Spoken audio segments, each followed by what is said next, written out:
So Sadhguru, what is a creative mind?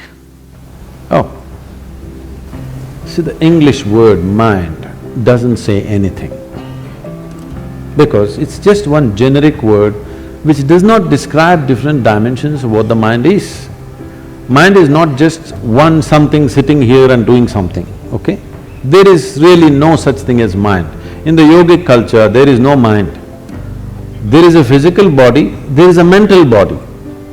Because what you're calling as mind right now is a certain combination of memory and intelligence. There is memory in your body, more memory in your body than you can imagine. You definitely don't remember how your great-great-great-great-great-grandmother looked like, but her nose is sitting on your face right now. You don't remember a thing consciously, but your body remembers 100%. How 10 generations ago your grandmother was, your body still remembers. It's not forgotten and it's not going to forget. Your mind is not capable of this kind of memory. Your body has 1,000,000,000,000 times more memory than your so-called brain. You can only think from the data that you already have gathered. That means you can never think anything new. Life is a much deeper intelligence than intellect. One is the intellect, which we have in modern world, in today's world, we are unnecessarily giving too much significance to intellect, and we will pay an enormous price for this. You will come to a place where you'll know everything, but you'll know nothing of life significance. Really. Today you will see this happening to children. For the first time, this generation you see, 10, 11-year-old or 12-year-old children, they look bored. When you were 10, 11, you did not know what is boredom, it was not possible. You will see 10, 12-year-old children all looking bored because they've seen the cosmos through their phone screen. They know it all. By the time you are 12, you already had one love affair, you know what is a break, you know how to all this recover from that, you tasted alcohol, you've seen this, probably you've gone into all kinds of physical things, and you know the cosmos. What more? In another 50 or 100 years' time, if 25 to 50% of the people commit suicide, you should not be surprised. This is the danger of intellect, because intellect wants to dissect everything.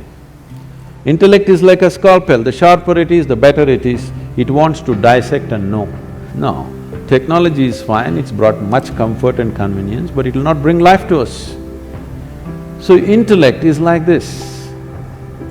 Intellect will be useful only depending upon what it is identified with and what is held, what holds this, how steadily. So whatever you identified with, it's only with that the intellect functions. So ahankara is the identity. How consciously and how steadily your ahankara has been created will determine the effectiveness of your intellect. Just because it's sharp, it does not mean it'll be effective, because sharp intellect or a sharp knife can cause any amount of damage to you. Human suffering is just this. You don't know how to hold this intellect in your hand properly. Every day you're cutting yourself because they don't know how to hold this intellect. If you had the mind of an earthworm, you would be quite peaceful. You're trying to do it in so many ways to reduce the sharpness of the intellect by drink, by drug, by overeating, by doing all kinds of things somehow to take away the sharpness because the damn thing hurts. It hurts not because that's its nature, it hurts because you do not know how to hold it.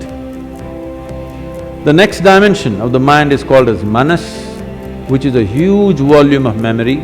It is not here or there, entire body carries memory. So, manomaya kosha, this is called, a huge sack of memory. So the fourth dimension of the mind is called as chitta. Chitta means it's pure intelligence.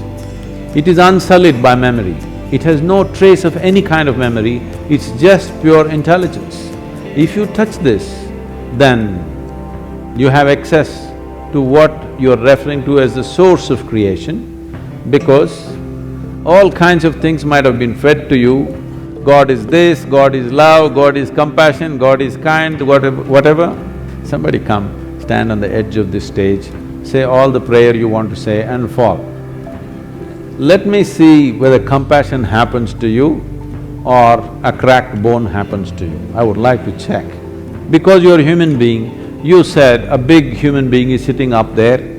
Oh, how can you do all this? If somebody asks, he has 10 hands, so he does lot of things, not like you. Whatever, it's all right for children. But essentially, because you do not know how creation happened, you are coming up with explanations. Pay attention to one piece of creation. Just take a flower, pay attention to this, pay attention to a leaf or an atom or an ant. All you will see is phenomenal intelligence beyond anything you can imagine. But nobody told you God is intelligence. So these are the four dimensions of your mind. Unfortunately, the modern education thinks by just feeding information and keeping the intellect reasonably sharp, everything is going to happen. No. You will rip this planet apart looking for well-being. You may lose the planet, or you may manage to go to another planet and start your work again there, but well-being will not happen. If well-being has to happen, you have to dig a little deeper into this one, otherwise